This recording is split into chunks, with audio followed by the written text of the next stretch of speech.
就是那个美国兵啊，打仗还带麻将牌嘞，麻将牌就又分了一盒麻将牌给我父亲。抗美援朝胜利了，朝鲜很穷，没有东西，他胜利回国，作为战利品给他。我爸带到上海来，我们是5个姑娘，然后我妈看这个白绸子干啥？我不认识，拿剪刀歘把它剪开来，说你们做围脖，一人一个围脖，我们每人一条白的，就像人家那个朝鲜人那个白的样子。这叫废物利用。哎，不，咱也不懂，我当时还不知道是降落伞。我妈拿那个缝纫机到那个门口有缝纫机扎个边，我们一人一个，这是一个事。第二个那个麻将，那副麻我们家没人会打麻将，然后我妈说这样，数几个，我们一人分6个还是7个8个都分的，然后就拿那个米拿布做个笖子，就这么一扔。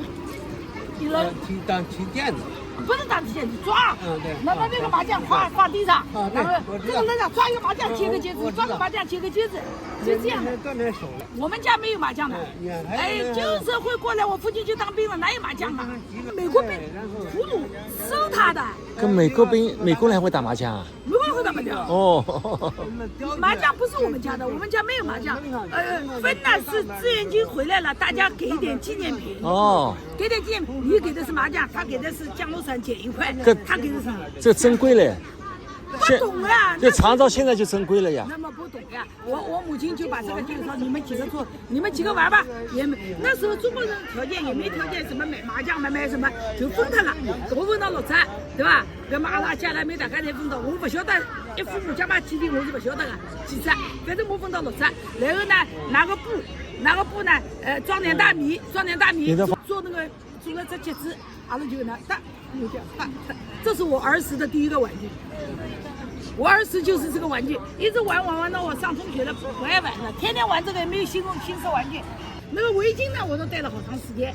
它那个针丝啊，它那个降落伞的那个面料很好，戴在里面本痒啊，脖子不痒了，所以就绕着就戴着。一到冬天我里面就戴个小白围巾，那么脖子不是伤，把那个围巾弄上来。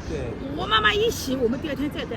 我们分的，我记得最牢的就是我父亲回国，组织上没有东西啊，给他的奖励是1块降落伞。和1副麻将牌。那个你父亲是志愿军了？志愿军。抗美援朝，我父亲是开汽车的。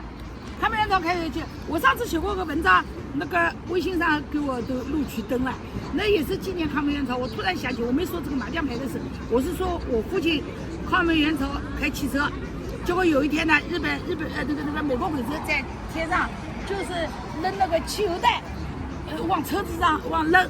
一扔呢，解放军的车子被他扔上了，我们志愿军的车上，那么大家就叫熄火，因为熄火没有亮，那个开车是灯亮的，飞机看到了，就叫熄火，然后大家都熄火了，熄火以后，但是有的汽车还是被燃烧弹打到了，打到以后呢，领导就说集体去灭火。要灭火，不要让飞机看到我们这里有个运输队。对。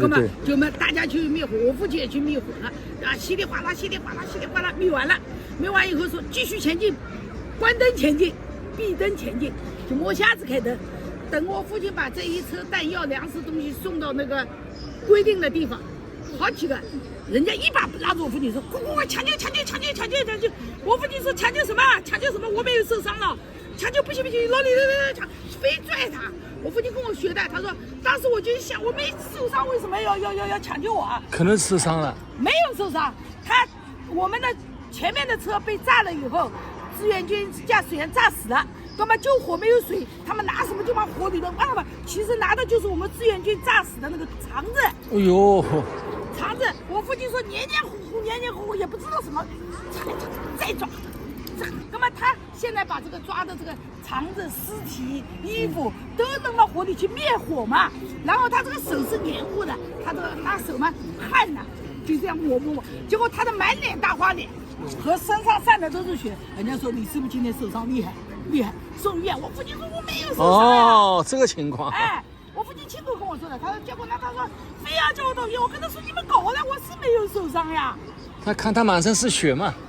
然后呢，就把他叫到卫生队。我说他说我真没受伤，我哪也不疼，哪也没流血。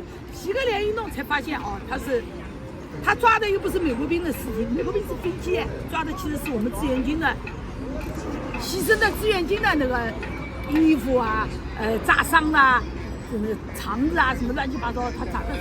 那你父亲光当志愿军的时候应该结婚了吧？结婚了，没有我，有我姐姐。哦，应该这样讲，我父亲见到过我姐姐，我姐姐已经1岁2岁了。当时我父亲报名参加志愿军的时候，也是做动员的，也是年纪符合年龄动员。那么在上海呢，我父亲原来是开个烧饼店，有打饼底，平时呢就是那个大饼都是卖了，那么烧焦掉的呢，就留着自己家里泡煮当饭吃。那么抗美援朝开始就动员年轻人都要当兵，对吧？而且当时有个规定，就是你如果走了，家属可能国家给一笔钱。不晓得几地啊，就是比如说不能30块打烊，2块打烊，就是老公走了吧，你家属那个是女人不上班的，那么我母亲呢，就等于想想组织上动员都要去当兵，应该是很危险的。那不知道的，哪里知道？打仗嘛。这你现在知道了，那时候知道屁啊！我妈根本就不知道，我妈说那蛮好的，还给大洋，你去吧，她就去了。然后她说这点大洋，我和你闺女在上海生活够了。当时我母亲不知道肚子里怀了我。还不知道，那么就有我姐，她就说我们娘俩在这吃喝够了，打2年仗回来了，咱们再团圆。现在买个大饼也挣不了几个钱，你去吧。我爸就这样走了。我爸走了以后呢，从走就没有信，你的通讯网络不行，就没有信。那么我母亲带着我姐，突然发现自己肚子怀孕了，就我爸已经走了。那么他想那怎么过日子啊？他肚子里小孩，他有个小，那么他就那时候呢就把拿的这个志愿军就当兵走发的那个大洋啊，就过日子。后来我生下来了，生下来以后没钱了，他一个女人带2个女孩，我姐姐和我，他也没办法过日子。后来我抗美援朝胜利，我爸回来了，我爸没有受伤，光荣回来了。回来以后呢，当时的时候分配他到邮局工作，邮电局工作，但是邮电局的隔壁呢是个卖猪肉的店。马手石头脚啊，卖猪肉，父亲就跟组织上提出来，我是回民，他是在邮局，但是隔壁买猪头肉，这个味道飘过来了。他说我不能上班，他到军管处去反映了，军管处说那要照顾，政策还是要讲的。就这样，我爸从邮局直接调到了上海铁路局。